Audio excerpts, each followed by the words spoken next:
Here we are today with a whole big group of different mixed Swedish stamps. Okay, first we have this beautiful green one. It's a 5. Some of the really nice old one. And then the two in the center, they're both $1.65, but they're together. And if they're together, we always keep them together. Remember that. Because you might think you can get more if you split them up, but actually if they're together, they bring more value. Okay, and then in the red and white, we have a 10. So the 5 and the 10 are from the same generation. Then we get into the second row. Now look at that. Isn't that cool? It's got the crowns and everything on it. And it's the green and white, and it's a 5. Then look at that middle one. It's in brown and white. What a beauty, huh? Just think of all the work that went to making the plate. Because it wasn't take a picture and, put it on a stamp. Back in those days and everything you had an artist that made the plates. And had to make sure it was made so when it printed, it was going to be the right way. And not something backwards. If you got a backwards one, you got a good one. Get it graded, and get it to the auction. Every now and then, one will pass through that had an error. They were supposed to dispose of it, but somehow didn't. So if you get one of them, you're in luck. Of course, I don't get that much luck. Okay, and then you have the next one. Reminds you of Christmas with the carriage flying over the house. A 35. Okay, let's go to our second group. These are all mixed. Here's our second group here. So for 130, you get the little bear in the blue and white. Then for 150, you get brown and white.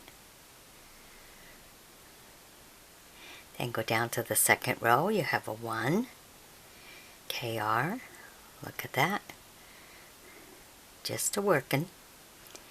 And then in the purple and white, you have a little bit of the land there. What a treasure for a 10. Now let me take you to the third group we have. Now that one's an interesting one. Now this is a little bit more matched. As you can see, they all have their crowns. But if you look at that first one, if you notice all the other crowns are up on top.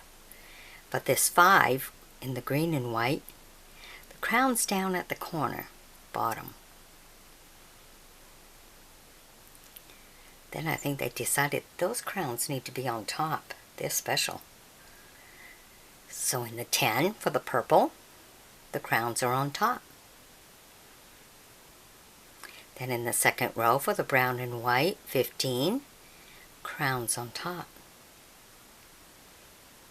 In the red and white, 20, crowns on top. And then for the 50, you have just the 3 crowns. So this is a pretty special group right here. It's a cool one. Okay, now let's take you to the last mixed up group we have here.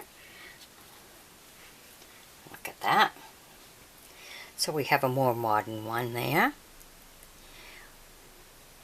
The 2K, 2KR. If you notice, that had to go through a second printing. So that's further on in the years. So you have kind of like a gray and white, but then you kind of have the sky and a little bit of that tan in there. So that's when second printing started to come around here. Okay, that's why I call it a mixed up. Okay, and then you have a 240 in the red and white. Beautiful cherries there. Then we get down to the second row. Now that first stamp is rather interesting. It's a 20. Look at all the details that went into that one. Count up all the legs. Interesting, isn't it? You got your 4 back legs. So one of the other legs must be hiding for the front legs. But look at all the tiny little details just to make a stamp. So that plate was very detailed. Okay, then the next one, if you notice, is 1663 to 1963 for 25 in the red and white. And then you have a 95 cents in the brown and white. Alright. Hope you enjoyed my bringing this to you. Be sure to sub me. Join me as a friend. We'll bring you some more stamps from around the world. It's always nice to travel, looking at how people made their stamps, the detail in their plates. Pretty cool, huh? Alrighty. Bye-bye now. Be sure to sub me. Share the video. Thank you. Bye-bye.